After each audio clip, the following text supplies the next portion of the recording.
everybody. Welcome to ABA Inside Track, the podcast that's like reading in your car, but safer. I'm your host, Robert Perry Cruz, and with me as always are my fabulous co-hosts. Hey, Rob, it's Diana. And it's myself, Jackie. I don't know what I was going to say. Yeah, you gotta plan out your bit before you talk into the microphone, I think. Yep. I liked that. One of the problems. It's myself. There's me, myself. The avid listeners know it's you. So ABA Inside Track welcomes you to another fabulous episode. Well, we hope it's fabulous. We don't really know. We haven't recorded it yet, so we will let you be the judge. For those May of have you, been a little bit of overshot there. A little bit there. of an overstatement. So for those of you new to the show, ABA Inside Track is a weekly podcast that looks at behavior analysis and behavior analytic research. Every week we pick an exciting topic and then we discuss journal articles related to that topic. Kind of like an old-fashioned journal club.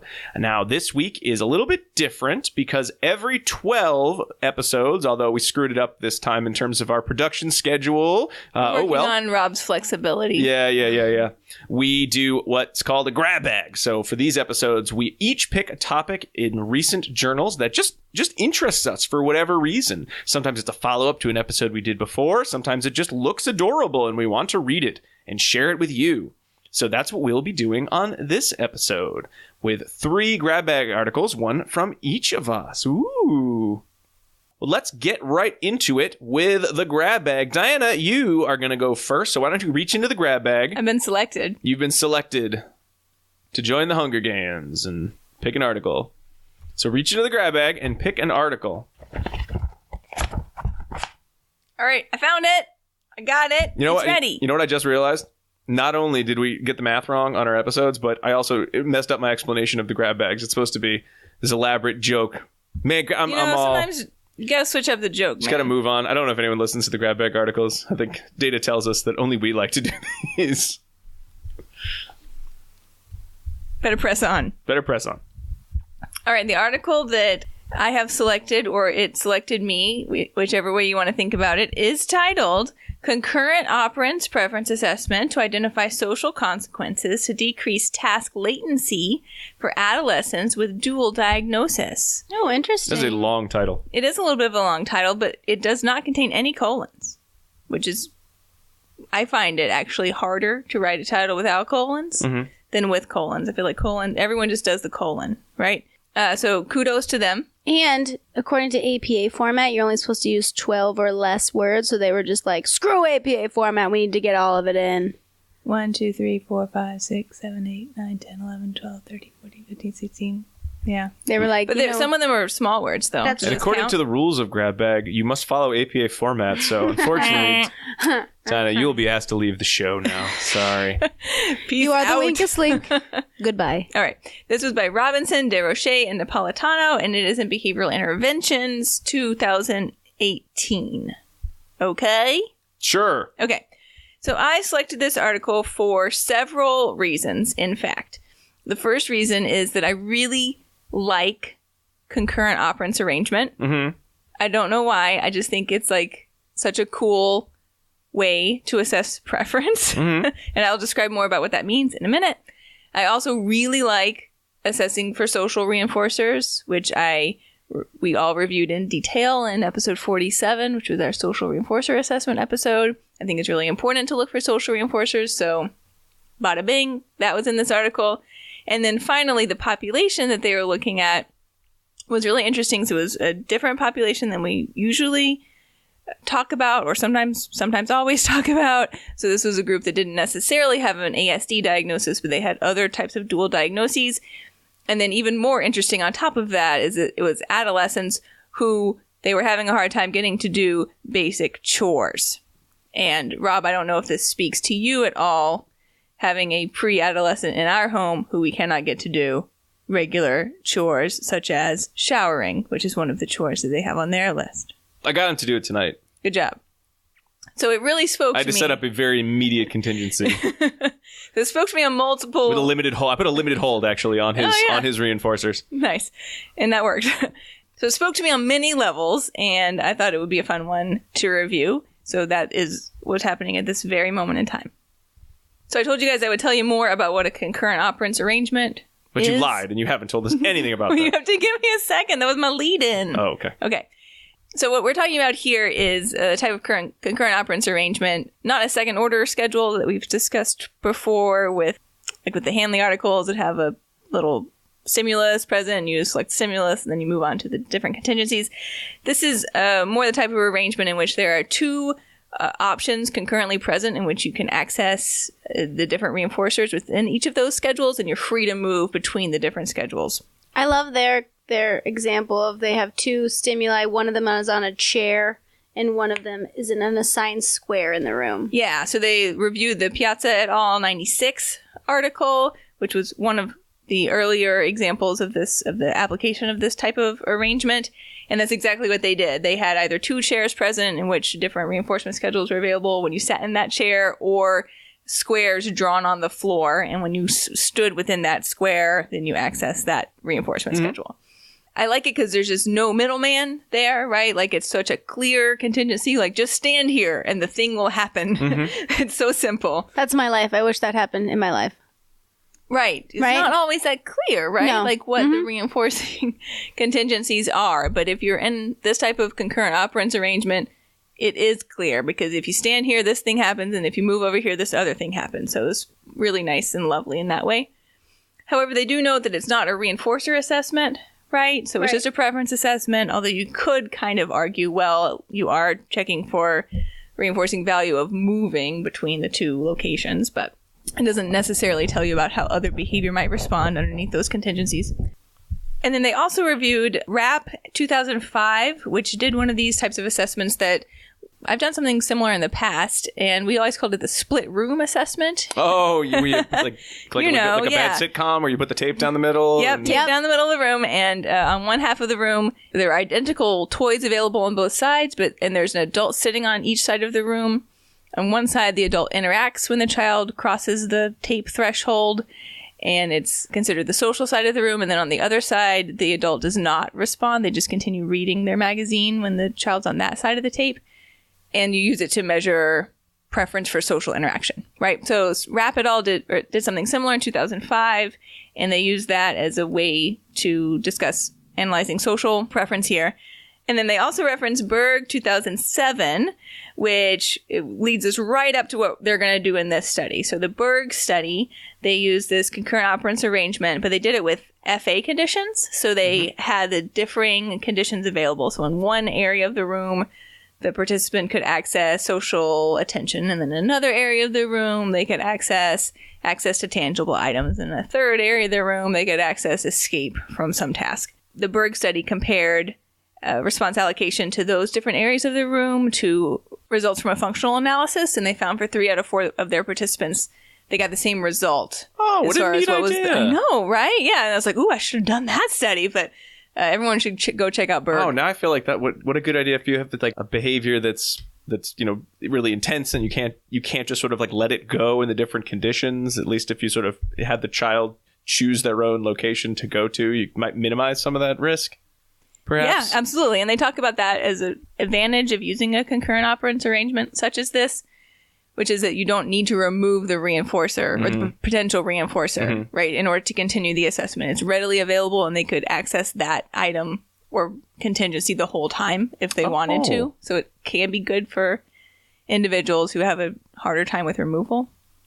They also use the blocking procedure for automatically maintained behavior in other conditions. The Berg one? Yeah. Oh, yeah, I forgot to mention that part. Yeah. Great. So that was really cool. And yeah, I've often described a functional analysis using that type of language, like it's reinforcer assessment, right? Or preference assessment in a way to figure out what is valuable to this individual. And that's the same thing that a preference assessment is trying to do too. So it kind of makes sense that they can cross paths, but I hadn't seen a lot of literature that described it in that way. So this was neat. Cool. In that regard. So the purpose of the current study was to use this concurrent operants arrangement in which you have 2 different contingencies available in the room, right? And allocating your responding to one or the other will produce different consequences. They wanted to use that type of arrangement to identify the social preferences for these individuals who I previously described, these adolescents with dual diagnoses. And the dependent variable they were looking at was decreasing latency to complete particular chore tasks. Okay. Good intro. Thanks, man. Now I kind of just want to read the other article, though. Don't do that to it's me. Dangerous. This was good. This it's was dangerous good. when you do that, though. Your intro's so good. Let me read some of the ones in your intro. I don't want to read Well, your that's why study, I included them, because I wanted everyone to get the background. Oh, okay. I like that. Now you're like, stop, hold everything. Let's go read. Let's read the other one right now. Everyone, listen to us. We're reading Bergadal now. Ooh, Story time. Not out loud. Just to ourselves. All right, so there were 5 participants in this study. They were all in a residential placement due to their current levels of aggression towards others, for the most part.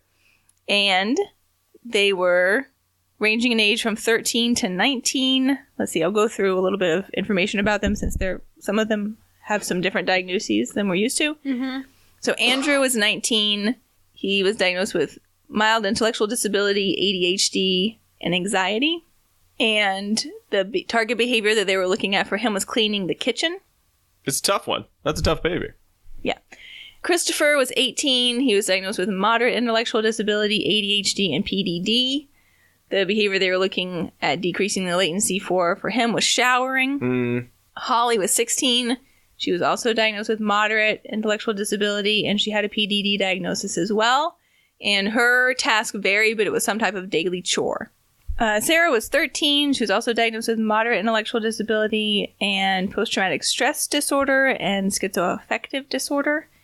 The task they were looking to decrease for her was... the latency they were looking to decrease for her was laundry task. And then finally, Melissa was 19.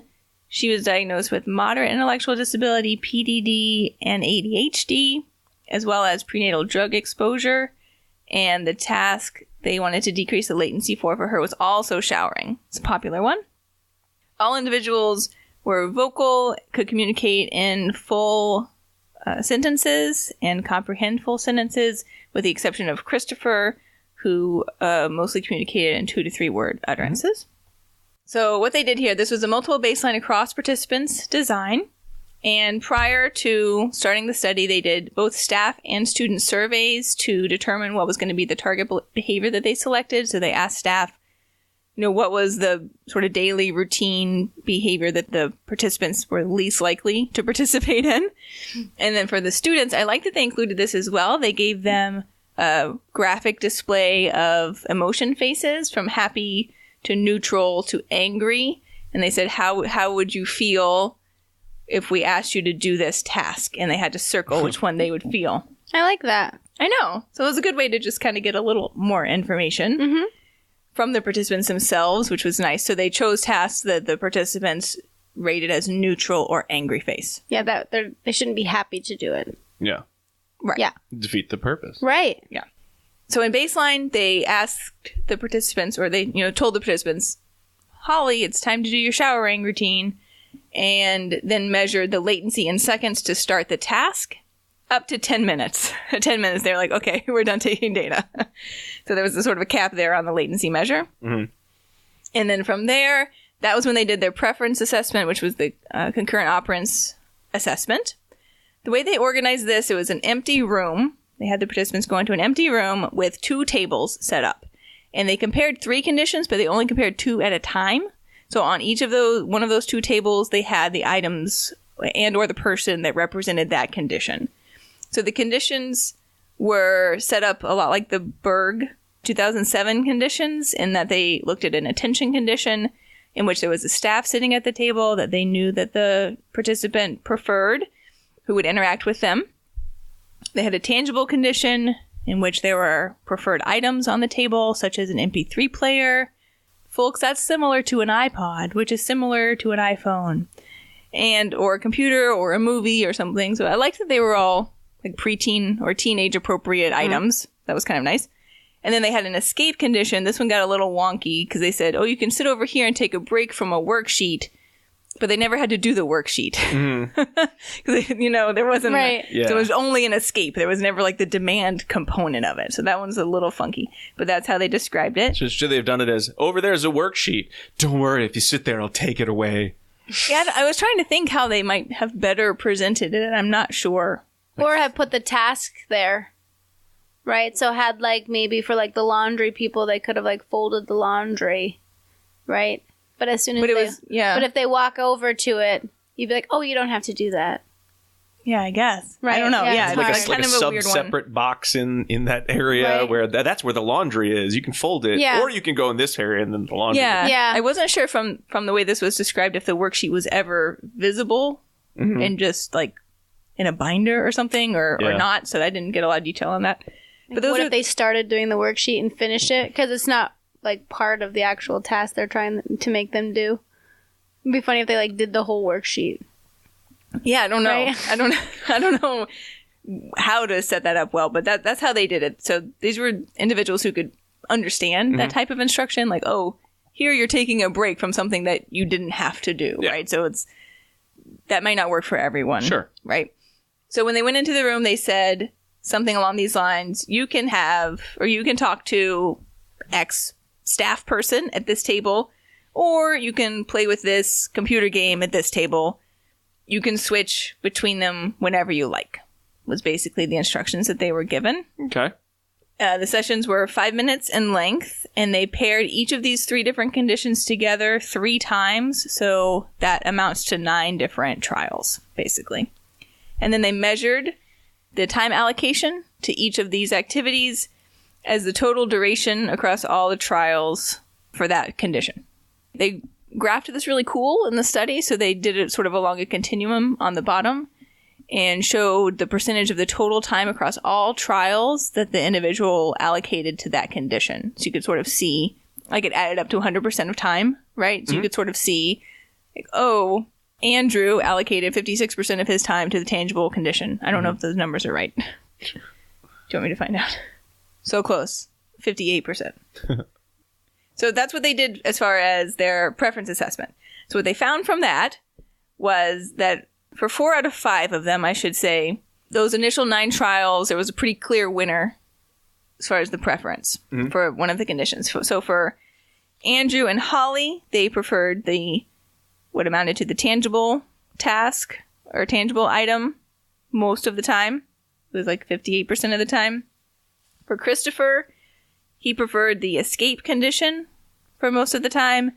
And for Melissa, she preferred the staff attention condition most of the time. And then Sarah, her responding was pretty equal across the item and the attention condition. So they did one more round with her, and staff attention came out on top for her. So then they identified those as most likely to function as reinforcers for the individuals. And then they used those in their treatment condition.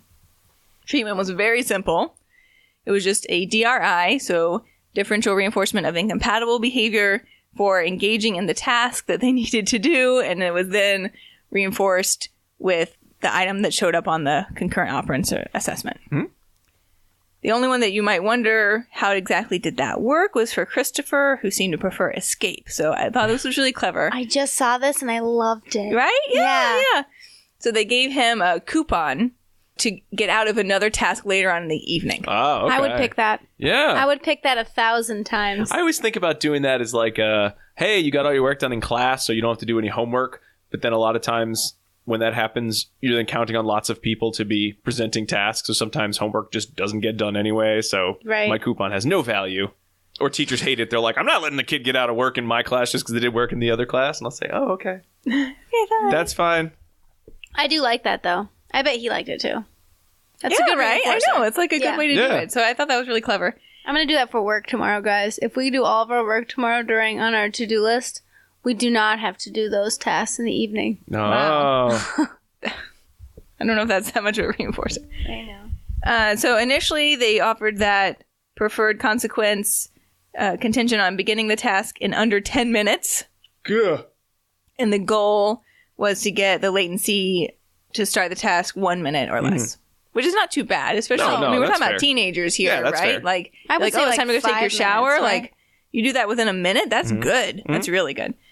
So I thought that made sense. And then for follow-up, they did a 2-week follow-up, although not everyone was available and or complied during the follow-up. So those data are a little weak, I would say. So results, everyone's data in baseline was either highly variable, so they either did it right away or they never did it in the 10 minutes, or they never did it in the 10 minutes ever. So that was Christopher and Sarah. They never did it at all. The other 3 were variable in their responding. Then their intervention, which was, again, the DRI with the consequence that was identified through the concurrent operants assessment. Latency to respond decreased for all participants to very low rates, with only Christopher with some variability in his data following the intervention. Everyone else, their latency decreased to near zero, so less than 1 minute, which is what they were looking for almost immediately. They got really nice, clear results with this study. Great. Yeah. I love when we want to see low rates, because I think we always forget about, like we're always like, oh, it's low on the graph. That means it's bad. That happened in my study too. Spoiler alert. But here it's low on the graph. That's good. That's right. Yeah. And latency data are always like a little funky to look at, right? Because if it's high, it's a long latency. Right. Yeah. So it's kind of like almost sometimes it's backwards from how you think it might look. But this one made sense and they got really nice results. They also did a social validity survey with their staff before and after to ask them, how likely do you think these individuals are going to be to do this task, as well as some other questions about the validity of the study. And they saw nice changes in the likelihood from the staff's perspective of the participants to do the task following the intervention, with the exception of one participant who everyone said, I'm still not sure. You're going to be able to guess who that was. But overall, they had some nice data there, and it's nice that they included the staff validity as well. Now, they also point out that there are some limitations here. It's a very specific population that we're talking about. So it's adolescents with this dual diagnosis. They were overall fairly verbal population that could understand first-then contingencies. So they made a point of that, and like those coupons that they were using. And in a clinical setting, like a residential setting where things are more tightly controlled than if you were at home, potentially. So all that's true. And then their generalization data, it was a short time period that they attempted generalization, and they didn't get it for everyone either. So like those are some limitations as well. So we're not super sure on the generality of these findings to other groups. I think that that's okay. It just means that this is something that should continue to be explored with others. But it was a really promising start. And I know there's a lot of people out there who want to figure out what to do with their adolescents who need to take showers. So it was kind of helpful to get some information on that particular population. All right. Neato. Very cool. Thanks, Diana. You're welcome. Before we get into our next grab bag article, I just wanted to let you know, if you're new to the show, that ABA Inside Track is ACE approved. By listening to the show, you can earn CEs. You just go to our website, abainsidetrack.com, and click on Get CEUs. We are going to need you to put in some important information, and that includes 2 secret code words that we've sprinkled throughout the episode. I'm going to give you the first one of those now, and it is 1000. It could either be the word THOUSAND, 1000, or it could be the number 1000, like 1,000, like there's 1,000 miles that you would walk. Well, I'd walk 500, then I'd walk 500 more. Yes. So total, it's 1,000 miles. Okay. I hope you guys all heard Diana and I high-fiving there, because we thought of the same There you go. thing. You could be thinking of Thousand Island dressing as well. Either way, 1,000. Yum, yum, yum, Yum, yum, yum, yum, yum. 1,000. All right. I guess I'm going to go next in terms of grab bags. So Here. I'm going to reach into the bag. I'll give you the bag. Where we printed out every article ever. I'm going to reach in, see what I get. I can do that. I can do my own sound effects thing. I'm a Foley artist. Oh, look! Look what I got. What is it? Does the good behavior game evoke negative peer pressure? Analyses in Primary and Secondary Classrooms by Groves and Austin in the Journal of Applied Behavior Analysis 2019. I love the good behavior game. This was a good one. This a peek behind the curtain. We actually did already read these articles. Sorry for those of you who thought we just grabbed them out of a bag and just extemporaneously read and discussed them at the exact same time. We're that good. We're not quite that good. But I was looking down at Java and I was like, oh, I got to put this Java away. And I looked at the first article. I said, wait a minute. Good behavior game. How did I not notice that? Very first article. And it was asking a research question that we ourselves had on our show. So neat. I know. So in case you did not know, we've actually done an episode on the good behavior game where we discussed the original Bear, Saunders, and Wolf 69 article. We discussed some more recent interpretations of the good behavior game. So please feel free to go back and listen to that if you want to hear all about the good behavior game. And one of the questions that came up was, does it work because the kids sort of, prison rules, beat each other up until everyone follows the rules? And not quite that way, but is it because of some sort of a punishment component, or the kids kind of peer punish each other? So that was a research question, and I'm glad this article decided to look into it. They didn't cite us, so... They didn't cite us in this. I'm pretty sure they did the research before our episode went out. It's a little bit of an older episode, but not that old. I know, but isn't that funny? I mean, why would they have cited? We thank the Inside Track for this great idea. What a great idea. Not the people who made it back in 1969. Nuts to those guys. We did a podcast about it, which is the way to go. So for those of you new to the Good Behavior Game, it's a classroom management system that uses interdependent group contingencies. You take your classroom and you break it up into different teams of students, and they all will earn points based towards some preferred outcome. Now, there's two ways to do this. The original was kind of a punishment-based version in which every time a student team broke a rule, they'd get a hatch mark on the board. And their goal was to get less than the target number of hatch marks. But there's also been a lot of research looking at a more reinforcement-based version where instead of getting points for breaking a rule, students actually earn points for following a rule. I like that.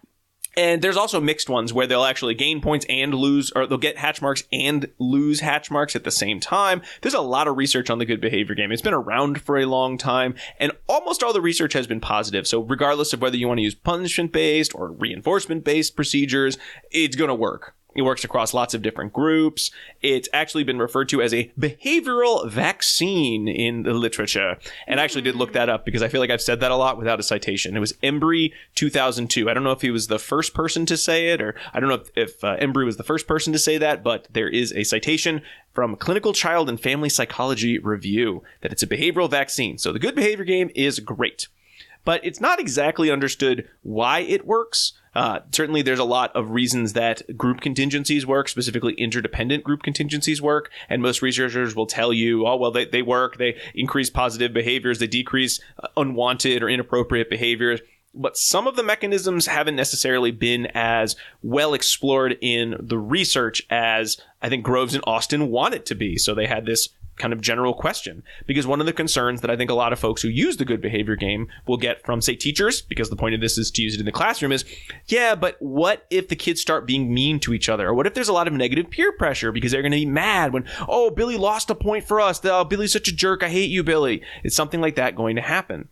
There's also I could totally see that happening. Yeah, me too. I've been thinking about that. It makes sense that it would happen. There's also a sense of, is it fair? Is it fair to students when, oh, well, one kid's going to blow the game for everybody? You know, everybody knows who the quote-unquote bad kid is. And, oh, I can't believe I got the bad kid in my group. We're going to lose every time. So is there a perception that the Good Behavior Game isn't fair from either teachers or from students? Now, there have certainly been a lot of studies about the Good Behavior Game, but none have actually really directly tested that idea of, well, is there a lot more negative peer pressure when the Good Behavior Game is in place? There was a study in 1998, Patrick, Ward, and Crouch, where they looked at a volleyball team where they specifically were targeting rules related to gaining points for positive peer interactions, like, great shot, you did a good job, and certainly losing points for negative interactions, like, nice, you dropped the ball, jerk, great work, sarcastic. So they would certainly find in studies where they targeted rules about good sportsmanship or good peer interactions, they would see an increase in good peer interactions, which you would expect because all the research on Good Behavior Game shows that it is very effective. But they were specifically targeting positive responses. It wasn't like an indirect fallout from having the Good Behavior Game in place in your classroom. There was another article that Groves and Austin cite where they looked at students in a residential school for children with emotional behavioral disorders, and they did note that the students were using less negative comments through the study, and they didn't target using less negative comments throughout the study. But again, it wasn't quite as much of the focus of the design of the study itself. Was kind of just a possible side effect, but it wasn't really clear whether or not that was because some of the things they were targeting related to peer interaction. So it wasn't quite the answer they were looking for. And going back to that other point of, is the Good Behavior Game fair, or is it considered fair? Groves and Austin only found 5 studies of 30 that they found from 1969 to 2017 on the Good Behavior Game that looked at the student perception of fairness, and the results were mixed. So you can't definitively say one way or another. I don't think just Groves and Austin's one study will also then give us the definite answer either, but they decided to look at it a little bit more specifically. So 2 purposes in this study. Number 1, Do positive and negative peer interactions change when the good behavior game is in place? And when positive and negative peer interactions are not directly targeted by the classroom rules used in the good behavior game? And second, do teachers and students perceive the use of the good behavior game as fair? When just, I'll be honest, they just ask them point blank, do you think this is fair, as part of their social validity check at the end? I think that's fair. I think actually that's helpful, though, because that's the only way you're going to know. Yeah, the self-report's really the only way. So, let's get into the study. So this study took place in 2 different schools in South Wales in the UK. There was one classroom chosen in Your homeland. In my homeland, yes. My ancestors are from there. There was one classroom in each school that was selected based on a teacher saying, help, help, my classroom needs a classroom management system. Please, someone. So, hey, guess what? They got to be in a study. Ask for what you want, folks. It's a great way to get in a research study and to have your kids maybe behave better. The first classroom was called the Pupil Referral Unit. So basically, it was a sub-separate classroom for students who were removed from their regular education classrooms due to high rates of aggression, property destruction, consistent noncompliance, and high rates of classroom disruption. The students were all 15 to 16 years old. There were only 5 of them in that classroom. It was a pretty small classroom. And they ran the good behavior game during the Welsh Baccalaureate lesson, which I had no idea what that was, and I looked it up. It is a Wales-only qualifications for students from 14 to 19 years old that gives them broader experiences than traditional learning programs, and so that they can help develop transferable skills useful for education and employment. Huh. And then I spent That 10 minutes. still tells me nothing. It kind of read like a...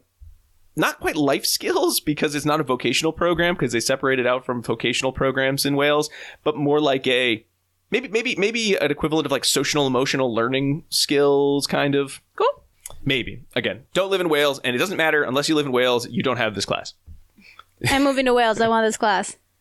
The research shows that it's pretty positive. I got on the Wikipedia article on Welsh Baccalaureate Unit for a little bit of time. That's where you've been. And then I forgot to read the rest of this article, so that's all I got. No. The second classroom was at a special educational needs school. It was a classroom with 8 students, ages 9 to 10, who were diagnosed with global developmental delays, intellectual disabilities, or autism. And all of the students, though, were verbal, and they communicated in complete sentences. And they ran the good behavior game during these students' literacy lessons. The dependent variable of interest, of course, was how many positive peer interactions occurred. They defined positive peer interactions, because it's kind of a wishy-washy term, as verbalizations or statements aimed at encouraging peers, congratulating each other on performance, and requests or offers of assistance. Whereas negative peer interactions were pretty much the opposite. Verbalizations or gestures that threatened, provoked, or demeaned a peer. So that'd be something like name-calling, threatening to hit students. That's a demeaning thing to do, isn't it? Or Yikes. interfering with peer work, like grabbing their materials and, holding it over their head and being rude. They also wanted to make sure that the students were, direct. When they say directed, they mean that the students either used another peer's name, they oriented towards the peer, or they're actually making physical contact. Yikes, that could be anything with the peer. They also looked at the targets of the good behavior game as part of the research, though it's not really the relevant component of the study. And that changed from classroom to classroom. So in classroom 1, the pupil referral unit, they looked at rules related to swearing and off-task behavior. And in the second classroom, the special educational needs classroom, they looked at physical and verbal disruption. Students in classroom 1 were scored in these 30-minute observations, broken into these 50-second intervals, and in classroom 2, either 15 to 30 minutes and 10-second intervals. Just a little bit of detail there. So the overall procedure, you've got your baseline where the teachers are told, just do what you normally do, which, considering the teachers were begging for help from someone, was probably not the most effective system. Right. The classroom 1, actually, there was a school-wide reinforcement system in place where they could earn points. So that continued on throughout the study, but it probably wasn't doing very much given the results that they had. Then after baseline, all of the teachers were trained in using the good behavior game. They received a step-by-step description of what the good behavior game was. The experimenter modeled the good behavior game in action, and then the teachers did video modeling themselves. Then they had like a general discussion with Q&A. So maybe not as much as you'd see in like a full behavioral skills training, but video modeling is pretty effective in terms of training, and it's pretty close to what you'd want for a gold standard. The teachers were allowed to develop up to 5 rules in their classroom, but they could not make rules that related to peer interaction. So behavior related to interactions between the peers. So you couldn't make a rule like use kind words because it would defeat the purpose of the entire study. Then the good behavior game in the treatment condition, the students were all told about a game. They were told they were going to earn points and work in teams. And then they broke the students up into teams and told them the rules. Classroom 1 only had one team because they only had 5 students. Classroom 2 kind of stayed in the academic groups they worked in. They usually worked in groups of 3 and of 2. The rules for Classroom 1, again, these were the students in the more behavioral emotional classroom, were stay on task, only use phones with permission, stay in the work area, speak without swearing. That's fair. Those are the rules. Classroom 2 was raise your hand to talk, stay on task, only use work words, have quiet hands, and look after school property. That one's hard. Yeah, well, they all had a big poster, with the rules on the front of the board. It was very nice. The teachers...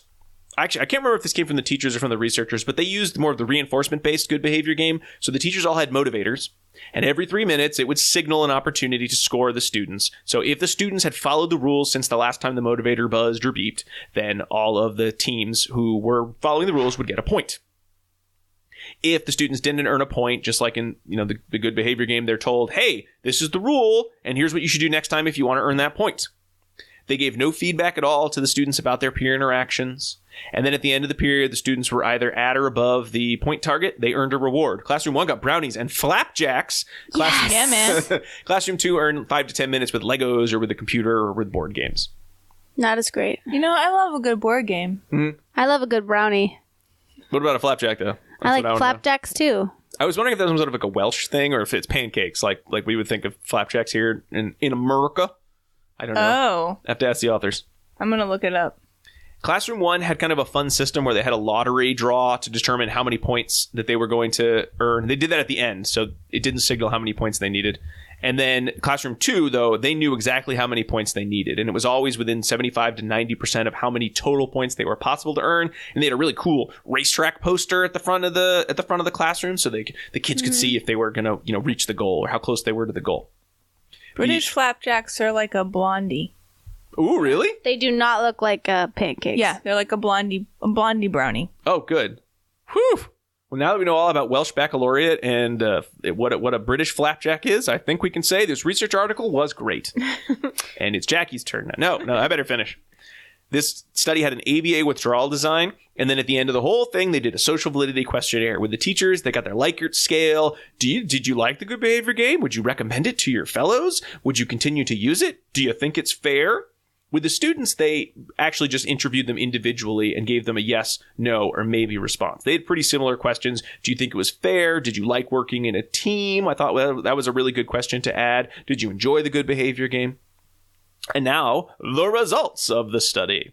I'll be honest, when you look at the graph for this one, it really reads like a Cooper, Heron, and Heward kind of graph where it's like, here's a withdrawal design. Look at baseline. It's really high for the stuff that we don't want and really low for the stuff we do want. And then we put a treatment in place and flippity flop. And then we took it away and it went right back to where it was. It was a very clear results.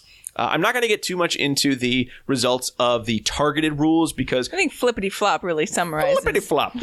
Because who cares about whether the kids stopped swearing or stayed on task? That's not what the study was about. We know the good behavior game is effective. And if the results were the good behavior game didn't work, nobody would care because they probably screwed up because everyone else has gotten good results. What we do care about are the failure to replicate. The peer interactions. So let's talk about Classroom 1. They had pretty consistent negative peer interactions during baseline, which I think you would expect given that they were a classroom of students with kind of emotion, what you think of as kind of emotional behavioral type behaviors, aggression and noncompliance. Someone had been called in to assist with the unruliness of the room. Yeah. Just like Miss Nelson is missing. Exactly. Remember how that was? There were spitballs on the ceiling. So much punishment. This is the multiple times you've brought this up. Have you not read Miss Nelson is Missing? Of course not. God, It's a real so quick good. read, as it is a children's book. Yep. It's a picture book. All right. Homework for tomorrow. Yep. They were really giving her the business. Mm-hmm. Plus, these were teenagers, too, so you expect them to be a little sassier. Okay. And yes, they were. They had a lot of negative peer interactions pretty consistently in baseline. Almost no positives, too, which is sad. When they introduced the good behavior game, however, they did not see a huge increase, but a slight increase in positive peer interactions, but a definite decrease in the negative peer interactions, which is what teachers would be worried about. You'd expect to see an increase in the negative peer interactions. The negative interactions pretty much increased again when the good behavior game was withdrawn, and sadly, the positive interactions kind of returned to where they were. When they reintroduced the good behavior game, again, we got your flippity flop. Spoilers, it was also effective for decreasing swearing and decreasing off-task behavior. So yeah, it was effective in all the ways you wanted it to be.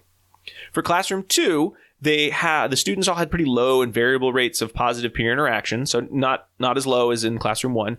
And they also had kind of low to moderate rates of negative peer interaction. So there wasn't a lot of peer interaction happening, overall. It sort of changed from day to day. When they introduced the good behavior game, they saw negative interactions go all the way down to pretty much near zero rates, and positive interactions did increase quite nicely. Withdrawal, everything went back to where they started in baseline. Actually, negative interactions, I noted here, they actually seem kind of worse than in baseline. And then they returned. The year was getting on. The kids were getting tired of each other at that point. And then return to the good behavior game, and they see positive results. Again, the positive interactions increased, the negative interactions decreased to near zero rates, and of course, the physical and verbal disruptions, that a good behavior game was effective at decreasing those as well. In terms of social validity, we only had 2 teachers in the study, but they both reported they'd continue using the good behavior game. That's awesome. Yeah, they noted that there was a positive relationship improvements in their students when they played the good behavior game. They strongly agreed that it was fair. Most of the students also liked the game. They felt that their ability to work in a team improved, and most of them felt it was fair, but 23% thought it's not really fair. I shouldn't lose a point if other students make a mistake or based on their actions. That was me. You were part of that study? You didn't think it was fair? I was always the good kid, always. Mm-hmm. And all these other kids would ruin it. Mm-hmm. We wouldn't get recess. We'd have to write sentences on the board. Oh, but that was not the good behavior game. That's just a punishment procedure.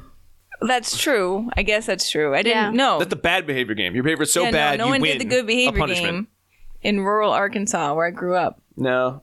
You didn't get caned or anything, did you? Personally, no.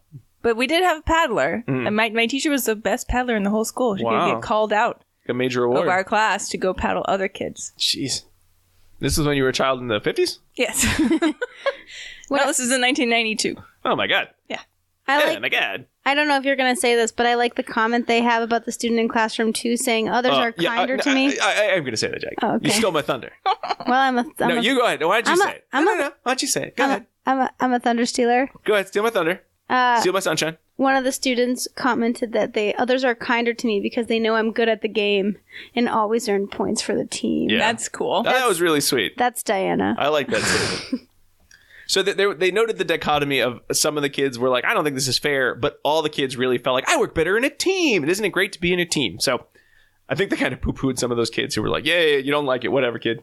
But to be honest, life is teamwork, unfortunately. Or fortunately, right? But it's true. I mean, it is. So the younger we can learn how to team play, the better. Take home point. There you go. So the researchers felt that because there was some overt recording as part of the good behavior game, that might have been a signal for opportunities for positive peer interactions. Because again, they noticed a lot of the kids saying supportive and encouraging comments during the good behavior game. Like, come on, you can do it. Congrats. You're doing a great job. So there were more opportunities because the students sort of knew what the goals were going to be and what they needed to reach. They knew what the rules were, of course. One of the limitations I thought, and they mentioned this one, so they looked at the reinforcement-based good behavior game. Would you see the same results in terms of positive and negative peer interactions for the kind of the standard, the original kind of punishment-based good behavior game? So that would be a curious statement. That's a really great extension. Yeah. I would think you just run the exact same study except use the other good behavior game. Yeah. Which now that we said it, 2.0. I wouldn't be surprised if Groves and Austin already were thinking about this as they made this study. Wait a minute, why don't we just do it again let's just flippity-flop the good behavior game. Flippity-flop. The other piece that they didn't really mention was even though they say that the rules were not targeting peer interaction, some of their rules did kind of sound like peer interaction related. So swearing at each other, if you're decreasing the amount of swearing, you're naturally going to decrease the amount of swearing at each other, which would be a negative peer interaction. And they scored that both as swearing and as a negative peer interaction. Verbal disruption, same thing. If the kids were sort of annoying each other with their verbal disruption, not all the time, but that could have also set an occasion for negative peer interactions. So I think it's just definitely good evidence to support that the good behavior game does not increase negative peer interactions. But some of it might be because, well, even though they weren't directly targeting the type of peer interaction, it's not that they completely controlled for, I think, every aspect of that. Yeah. And to some extent, though, you're going to say, who cares? Because, look, we saw the behavior we didn't want to see happening go down, and we saw the behavior that we liked to see that we didn't mean to target go up. So, but still, given that was the point of their study, I thought it was worth kind of bringing that point up. And again, it's not that they saw no negative statements at all during the good behavior game treatment condition, just that there weren't very many of them. And so the intensity and frequency did not increase, but they did sometimes occur. Like, oh, you lost a point. And of course, the other problem with the good behavior game is when the treatment is not in place anymore, these students, returned to their baseline levels. Yeah. And they even had a great anecdote of seeing some kid in the hallway swearing, and then one of the peers going, "Don't worry, we're not playing the good behavior game right now." It makes sense, though, right? Like, keep swearing, it's fine. Mm-hmm. But again, there are also a lot of studies showing that kids who used the good behavior game when they were younger then continued to have a lot of positive, improvements in their behavior over time. That's why it's considered a behavioral vaccine. You want to have a contingency in place in your classroom, and don't worry about negative peer interactions. Well, you probably don't need to worry about negative peer interactions. But I think it would also be good to see whether you saw the same types of results with just a larger general education classroom, mm-hmm. right? Because this was a small group of kids who did have some level of delay. Mm-hmm. So it's possible that they may not have been as perceptive or as socially aware of one another's actions as like general classroom. Well, there's no comparison with sort of what you'd expect to see in a general education classroom. But the authors did bring up the point that these are students who were expected to have poor social skills because mm-hmm. of the fact that they either had disabilities that impacted their social skills or they engaged in behavior that really precluded their ability to demonstrate positive social skills. And they mentioned all these kids who sort of, sadly, I think kind of had gotten the short shrift in terms of like, well, these kids aren't going to have good social skills. When the situation was set up, when the classroom variables were set up in a certain way, they did evoke some good social skills. It wasn't that these kids have no social skills so much as they just weren't going to engage in using their social skills based on the previous environment. And I think that was kind of a sad statement that the kids we often assume have poor social skills may have really fine social skills. We just haven't set up an environment in which there's any reason to use social skills. That's probably true. That's fair. That's a nice way to state that. Yeah. I mean, the authors did it. I just sort of paraphrased it a bit right there. It's not all my ideas. Way to go, authors. Thank you. And Rob. And that's the good behavior game. Follow up.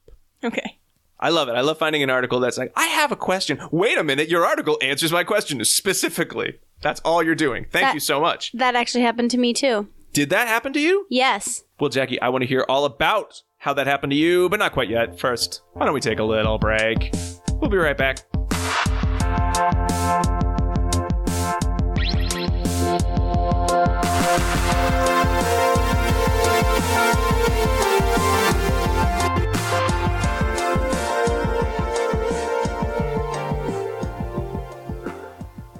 Do you want to be a BCBA? Sure, we all do. Now you can come to Regis College in Weston, Mass. to get your graduate degree. Choose from any one of these courses. Masters of Science in Applied Behavior Analysis. Masters of Science in Special Education. Dual degree in Special Ed and ABA. Or be eligible for your postmaster's certificate. You can complete your degree and be ready to sit for the exam in 2 years. And our 2017 grads had a 100% pass rate on the BACB exam. Come enjoy practicum placement support, ethics mini handbooks, PhD-level professors, small class sizes, and a service trip to Iceland. If interested, don't delay. Supplies are limited. Learn more at regiscollege.edu. Again, that's www.regiscollege.edu, regiscollege.edu. One more time, www.regiscollege.edu. See you there!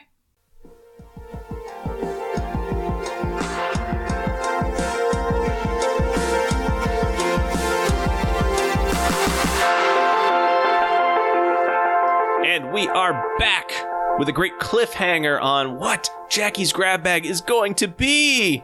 When we last left Jackie, she was saying something like, "Oh, Marco, it was so great. Answered a question I had." That's exactly what I sound like. That's exactly what you sounded like, right? Rob. Yeah. So, all of you know I have a dog. Well, now you do. I have a dog. and I frequently take... So presumptuous of what our audience knows about us. And I frequently take my dog to a local area where other people walk their dogs. It is not technically a dog park. Just going to put that out there. But the majority of people there do have dogs, and the dogs are off leash. And my dog is off leash. But coincidentally, near this park is also a residential facility for children diagnosed with an autism spectrum disorder. And staff will frequently walk students around in this park because it's close and it's nature, right? But it's also fairly scary for a lot of the students because there's dogs running everywhere and being crazy. Yeah, I went with you one time. It was scary for me. Yeah, it's a little overwhelming. Yeah. There's just a lot of dogs. A lot of dogs. And that wasn't even a lot that day. Oh. But yeah, so I was thinking, I wonder if anyone's done any research on looking at how to help kids with autism be less scared of dogs. And I found this article. It is called Nice Doggy, ! Contact desensitization plus reinforcement decreases dog phobias for children with autism. There you go. And you don't need to read any more. I know, of the right? article. See Go ya. ahead and tell you in the title. Right. This was published in Behavior Analysis and Practice in 2016, and it was written by Tyner, Brewer, Hellman, Leone, Pritchard, and Shalund. This article is a brief report. It's pretty short. It is 2 paragraphs long. No. See title of That's article. why the title is what it is. And so one thing I had to do actually when I was reading this article is look back at previous articles because they didn't give me a ton of information of what contact desensitization was. It's a huge weakness in this article. Yeah, I think they Is presumed... the brevity of what that treatment was. So they presumed that we would know what contact desensitization was, and I did not. But I don't either. Yes, I'm going to tell you. It's when you have contacts. You have to jam your finger into your eye repeatedly until you're desensitized to how much that hurts. Then you can wear contacts. But yeah, so they start out by saying there's a need to look at the effects of these programs on how to decrease what they call phobias of dogs. So with this population, they describe phobias as avoidance of the stimulus, negative emotional reactions, negative verbal behavior, increased autonomic arousal, and physiological stress responses. So it makes sense, right? So when you see something you don't like, you try to get away from it. Flight or fight. Right. You may say no, you may start sweating. So this study looks at how they could use contact desensitization to decrease phobias with dogs. Now, when they were talking about phobias, Jackie, they're not talking about like a DSM diagnosis of phobia. They're talking about their sort of definition, operational definition of sort of what a phobia right. So they generally talk about other phobias, but they don't say by a definition. They don't say like someone's has like a phobia as relate like prescribed phobia. Mm-hmm. But they say people have phobias. Usually they coexist with some sort of other diagnoses. And we should think about how to look at reducing those. If it's, functionally limiting to your day-to-day goings about, right? Then it's a problem. Yeah. Right. So they're using that type of definition. And that would be part of it. If you actually were diagnosed with a phobia, you would have to have that limiting. It would have to probably last some period of time. Yeah. But even for these folks, it seems like it's limiting, so they can't go... Oh, yeah. So I looked back at Lucelli and colleagues in 2006 to get a definition of contact desensitization, and they suggest that contact desensitization is gradually shaping approach responses with positive reinforcement presented contingent on the completion of steps in the exposure hierarchy. It's just shaping procedure with reinforcement embedded. Okay. So that helped when I looked back to look at that. And so it's supposed to work, they posit, because it may reduce the aversiveness of stimuli through that gradual stimulus exposure. So they say that contact desensitization may potentially function as extinction because it's breaking that response reinforcer relation, not necessarily reinforcer, but response aversive relation, that when you see a dog, you have all of these physiological negative responses. Reinforcement. Right, in a sense, yeah. It also will work because when you add in the positive reinforcement where you're reinforcing the absence of those responses or the presence of staying in the presence of that stimulus, that it sets up new behaviors. So what's interesting for me is when I was reading the Lucelli and Alt 2006 article, it seemed like reinforcement was embedded in contact desensitization, whereas here they said it's plus reinforcement. I'm not sure why it's plus reinforcement in this study. I think that could have been a little more clear. Yeah, I wasn't quite sure whether it was both some of the activities they were using to try to distract the participants, which we'll get and to. then the reinforcement, whether they were always happening, whether they just happened at the beginning and then the reinforcement throughout. I was a little unclear exactly what this looked like. So yeah, we'll go through it and I'll talk to you about what I know, but I think that in the intro at least could have been a little bit clearer. And usually in studies that look at contact desensitization in other populations with dog phobias, they manipulated two variables: the size of the dog and the how far away the dog was from someone else. In this study, they just looked at how far away the dog was from someone else. So, which is easier than manipulating a dog's size. Right. Yeah. You're like, okay, Fluffy. Fluffy, I'm shaving you. Right? I think they just use different types No of extra dog. kibble this week. Down to 80% of free feeding body weight. And so this is one of my favorite studies to do, because all they did was systematically replicate a study conducted by Erfany and Miltenberger in 1990 that used adults, and they wanted to see if the same procedures work with children with intellectual disabilities. Nice. And so the children were recruited if they engaged in vocal protests and avoidance behavior around dogs, and the parents reported that it was a problem. Mm-hmm. So 2 of the 3 participants actually had dogs in their house. So that's a problem, right? Yeah, if you live with a dog and you hate your dog, that's a big problem. It's a big problem. Yeah. And another person said that they couldn't go outside, so their family really liked hiking, right? And there's a lot of dogs outside, as why I came up with this idea to talk about this article. So the dog that they used was an 80-pound German Shepherd. They really hit it home, right? That's right. That's a big dog, right? That is a big, hairy dog. Yep, with lots of teeth. With lots of teeth. It was a service dog. It was a therapy dog, so it was very well trained. They found some dog on the street wandering around the building. So what they looked at what they called behavioral avoidance tests. So they made the acronym BAT or BAT. And so that actually was very confusing to me, because BAT in the dog training literature is behavioral adjustment training. And I was like, when I looked at the graph initially and I saw BAT, I was like, oh, wow, they're using like this behavioral adjustment training for dogs, for humans. Right. But no, that's not all. So they're very different. They're just same acronyms, dealing with dogs in different ways. Mm-hmm.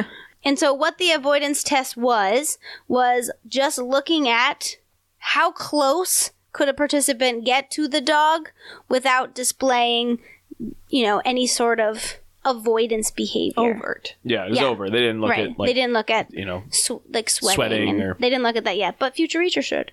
And so the dog always started off 98 feet away from the participant. So specific. Yes. That was just probably the size of the room they were in, right? Church hall. Yep. And then they moved, closer and closer. They did do some generalization tests, which was a parking lot next to a playground, which I love, because that seems helpful. So they measured avoidance of dogs as shaking head no, protesting, fleeing, plugging your ears, and refusing to enter the room or enter the space. And the dependent variable in this study was a distance away from the dog.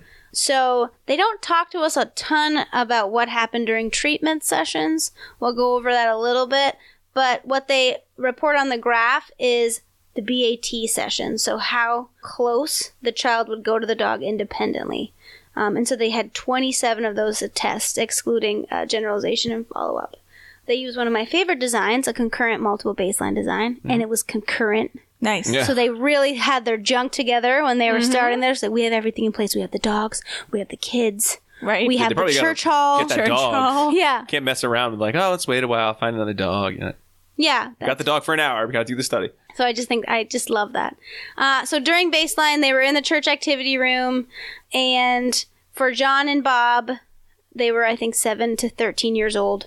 The dog was seated on a mat next to a trainer, 98 feet away. And for Sally, the dog paced behind a line on the floor because during baseline, she approached a sitting dog, but not a pacing dog.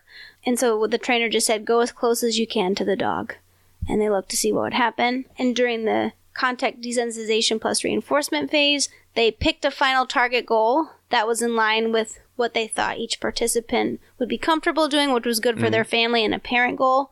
So I like that they had the parent goal. Yeah. They even mentioned it, I think, when their results, they could have gone farther, but it was like, we reached the parent goal, so that was the end. Yeah. So touching the dog was for John and Sally, and approaching the dog for Bob. because Bob didn't have a dog at his house. So they were just like, let's just be near him, near a dog in the world, and that's cool. But Sally and John both had dogs. Another thing I like, which sounds a little bit like a percentile schedule when I was reading it, was that the starting distance was based on the average approach distance during baseline and then each subsequent session. So that's how they determined where each person would start. Treatment sessions lasted around 20 to 30 minutes, and they did a max of 2 a day with 30 minutes in between. Before each session, they ran a preference assessment for technology, and a preference assessment for edibles. And it's important to note that all of the participants had a non-contingent access to a technology of some sort during this. So they would be holding an iPad or a video game while they were walking toward the dog. So no reason to make it harder than it needs to be. Yeah, no. And so they would walk up, and so when they saw no signs of his distress toward the students, some overt signs, the experimenter said, let's move closer. In as creepy a voice as possible. Yep. And then contingent on the approach, the child was provided praise and a preferred small edible. So I was wondering here, the contact desensitization plus reinforcement, maybe they're talking here about the edible. Yeah. As the reinforcer. Right. Yeah, I took the edible being the reinforcer. What I wasn't 100% sure on was whether they had access to the technology the whole way through. They did. Only at the beginning to sort of stay calm. They said the whole way through. Yeah. But one thing they did make sure of is if they were always having their technology on a VI 60-second schedule, they made the child stop, look at the dog, and answer questions about the dog. So just to ensure that they were recognizing that the dog was the cue in the environment, right? In case if you're 98 feet away. Yeah. That's Look pretty at that far. dog. Think it's going to bite you? That's awesome. You think it's going to come and jump on you? Yikes. I couldn't remember what the no-no prompting was. Do you remember we talked about that? We did. And it was no. It's a prompt. It's when you prompt. Right, so it's not an errorless prompt. Right, so you just say no. So you provide the opportunity to respond. If it's incorrect, you say no. You provide the opportunity again. If it's incorrect again, you say no. And then finally you prompt the correct response. I remember the article, we read that originally, and we all were like, that sounds like a stupid prompt. But then someone emailed us to say that they'd used it pretty effectively. Yeah. There was other research that used it, but... So that's what the jury's still out on it as far as I'm concerned. Yeah. So I don't want to use it. Yeah, what they did say is if the students failed to look up or answer questions about the dog, that they would use this no prompting. No, look at the dog. No, look. So if at any time the student engaged in any avoidance or resistance to move forward, the child was moved back 1 foot or as far as it took for behaviors to decrease, which is nice. So they didn't use an escape extinction here, right? So if they're like, I don't want to be near the dog, they're like, all right, let's move back. But as soon as they move back, they were prompted again to move forward, or until 30 minutes had passed. I thought that was so weird because when they were talking about contact desensitization, I think they did mention it was sort of related to, say, like flooding, that technique of just, I'm going to throw you in the water because you're scared of water. And this doesn't sound like it because they allowed the children to escape. They weren't like, nope, sorry, there's a dog. Put your hand on it and stay there. They didn't get to leave, right? So the dog was always there. They just could modulate how close or how far away they were. Once everyone could do what they needed to do with their target goal, they assessed generalization 2 weeks after treatment in a parking lot with a novel dog and a novel training, and for 6 months later with a different novel dog, so they tried really hard to do that. And although I appreciate that they gave us these avoidance sessions on the graph, I would have loved to see the treatment data. Right? Or they could have just said, like, treatment data available from the first author, or given us a little bit of summary of the sessions in a table. Yeah, there's a little description, but not much. I mean, I gave you what happened, right? But they don't necessarily tell us a ton. So they just say, like, John started at 75 feet, Sally started at 15 feet, Bob started at 40 feet. Treatment lasted 12 sessions for John, 8 sessions for Sally, and 7 sessions for Bob. But that doesn't tell me what happened. Yeah. Right? Did they have a lot? I don't think they had a lot of failure, but a couple times. Did they move back? 7 times they moved back. Yeah. For all participants, but they don't necessarily tell who moved back. Maybe one participant moved back. So I would have liked a little bit more information there. But results are really good. So you see, this is again where you want to see it down to 0, right? Yep. Where he's starting in baseline. For John, he's like 100 feet away from the dog. Probably 98. Yeah, probably 98, right? And baseline's very variable. For Sally, she's already almost there a couple times in baseline.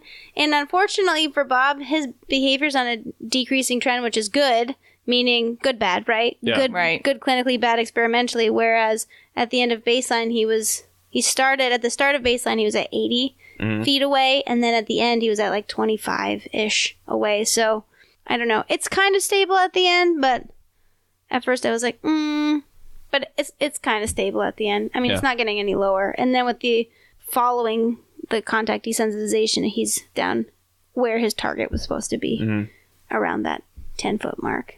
Everyone else rocked it. John rocked it. Sally rocked it. They're petting dogs. They had some really nice parent feedback too. They said, they're actually playing with our dog. They're petting our dogs at our house, so which is nice. They did see really great social validity. All the parents thought it was helpful. They feel happy. It would have been nice if they'd done a generalization probe with their dog. That's true. Yeah, that's actually very true. Next time in the series of Good Doggy. Great. I like it. Yeah, so they suggested that they didn't study those automatic responses, those autonomic responses, but now there's devices that can do that. So even though the students did not overtly appear distressed, they could have been like high heart rate. Right. So it might be cool to look at, did it affect those things as well? All right. Contact desensitization. And that brings us to the end of the episode. Longtime listeners know that we usually end with a dissemination station section where we talk about how this is applicable to practitioners. However, with grab bags, we kind of do that through the article because there's no real theme. I mean, we really were all over the place in terms of our theming today. Dogs and classrooms and yeah. So we kind of told you what you needed to know from what we read in the articles when we talked about them. So that's going to bring us to the end of the show. Aww. Before we go, I want to make sure that those of you who are interested in getting CEs for listening, here are just one CE, getting a CE for listening. Yes, thank you, Diana. We'll hear our second secret code word, and it is ghost. GHOST. Jackie, do you think contact desensitization would work for dealing with my ghost phobia? Yes. Wrong. There's no such thing as ghost, Jackie. Duh. Ghost. You can ghost your friend by not calling them back. That's the kind of ghosting I'm scared of. Oh no one's calling me. Why is no one writing us reviews on Apple Podcasts? They're ghosting our podcast. Right. But just ghost. Not ghosting. No, just a ghost. Do you think ghosts are mad because they don't get to use the term ghosting to describe the process of how they became cool ghosts? I know, right? Oh, they're the worst. They're like, and then I disappeared and I came back with a sheet, but I can't even talk to myself anymore because it means something different. Anyway. It must be so hard to have time pass you by when you're a ghost. You're no longer relevant. It's getting late now. Ghosts. Okay. Well, that brings us to the end of the show, our little secret code word bit there. Thank you all very much for being here and choosing such cool articles to discuss. Thank you, listener, for checking out ABA Inside Track. If you liked the show, why don't you subscribe to us on Apple Podcasts, Stitcher, Spotify, Google Play, wherever you get your podcasts. You can also leave us a review. We'd really appreciate it, and it makes it a little easier for folks to find us in their podcaster machines. You can also check us out on social media. We're everywhere as ABA Inside Track. We're on Facebook, Twitter, Instagram, and these episodes go up on YouTube with the closed captioning feature if you are interested in accessing that. You can also send us an email at any time at abainsidetrack@gmail.com. We'd love to hear your thoughts, topic ideas, any corrections from mistakes we made about the literature, and of course our website at abainsidetrack.com where you can see these posted and get CEs. Don't forget to thank Kyle Sturry Oh, you want to do that for now? our music interstitial. Yes, I don't want to forget that, of course. I do a lot, Kyle. I apologize. You make us a nice interstitial, and I forget. I'm juggling a lot of dials. I forget sometimes. So sorry. Oh, well, everybody. We'll be back next week with another full-length, exciting episode. But until then, keep responding. Bye. Bye. Bye.